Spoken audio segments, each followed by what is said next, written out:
इसके कारण से आप शांति पूर्वक बैठे हैं और ये भीड़ लगी हुई है। ब्राह्मण कहने लगा कि भैया बात कोई नहीं हुई, मेरे यहाँ पर जितना भी धन धान्य की वृद्धि हुई है, सुख संपदा मुझे प्राप्त हुई है, वो श्री विष्णु भगवान की कृपा से मुझे प्राप्त हुई है। और आज हम क्या सोचते हैं कि हमारे साथ में अच्छा समय चल रहा होता है तो क्या कहते हैं, हम परिश्रम करते हैं, मेहनत करते हैं तो हमें फल प्राप्त होता है। और जब कभी अप्रिय घटना हो जाती है तो क्या कहते हैं, ईश्वर ने हमारे साथ में बहुत बुरा किया। अरे कोई अप्रिय घटना भी है, हमारे किसी न किसी अकर्म का फल है। जो अच्छे फल को तो हम अपने शरीर के ऊपर ले लेते हैं और बुराई को ईश्वर के ऊपर थोप देते हैं। लेकिन उस गरीब ब्राह्मण ने ऐसा नहीं किया, तुरंत ही कहा कि मेरे यहाँ पर जितना भी धन धान्य की वृद्धि हुई है, सुख संपदा मुझे प्राप्त हुई है, वो श्री सत्यनारायण भगवान की कृपा से मुझे प्राप्त हुई है। इसलिए मैं उनका चिंतन कर रहा हूँ और ये पूजा पाठ की तैयारियां कर रहे हैं।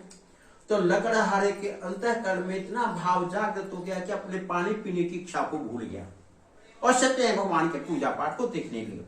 क्योंकि उसने मन में विचार किया कि इस पूजा पाठ को करने से जब इसको सुख संपदाएं प्राप्त हो सकती हैं, तो इस पूजा पाठ को अगर मैं करूंगा तो मुझे भी प्राप्त होगा।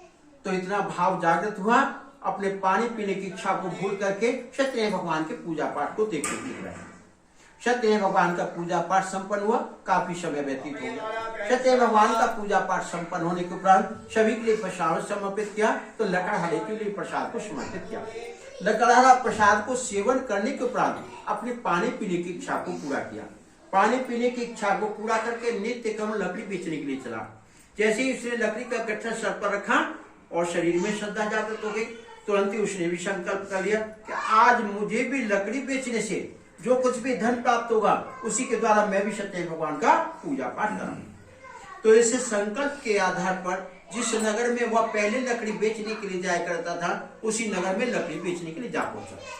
जहां पर उसको पहले जो दाम मिला करते थे, उससे 10 गुना धन प्राप्त हुआ। लकड़हारा खुश होने लगा, क्या आज इस पूजा पाठ का संकल्प करने से मुझे इतना प्राप्त हो गया। हमें कोई 10 रुपए देता है और 10 रुपए की जगह पर हमें कोई 100 रुपए दे देता है तो हम खुश होंगे नहीं होंगे। हमें 100 रुपए मिलते हैं, 100 रुपए की जगह पर कोई 1000 रुपए देता है तो कौन खुश नहीं होगा। तो इसी तरह से लकड़हारे के मन में भी विचार उत्पन्न हुआ कि मेरा इतना जीवन बीत गया लकड़ी बेचते बेचते, मुझे कभी भी इतना प्राप्त नहीं हुआ। आज इस पूजा पाठ का मैंने संकल्प कर लिया तो मुझे इतना प्राप्त हो गया। अगर इस पूजा पाठ को मैं भी करूंगा तो मुझे भी पता नहीं कितना प्राप्त होगा। इस तरह का भाव जागृत होने पर लकड़हारे ने लकड़ी बेचने के उपरांत जो कुछ भी धन प्राप्त किया था, उसी धन के द्वारा सत्यनारायण भगवान की पूजा पाठ का पूरा सामान एकत्रित किया, अपने घर पर आया।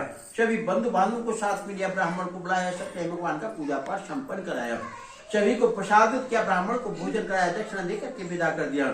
इसी तरह से उस लकड़हारे ने भी अपनी दरिद्रता को दूर कर दिया। सभी तरह के सुख साधन उसको भी प्राप्त होने लगे। बोलो श्री सत्यनारायण भगवान की जय।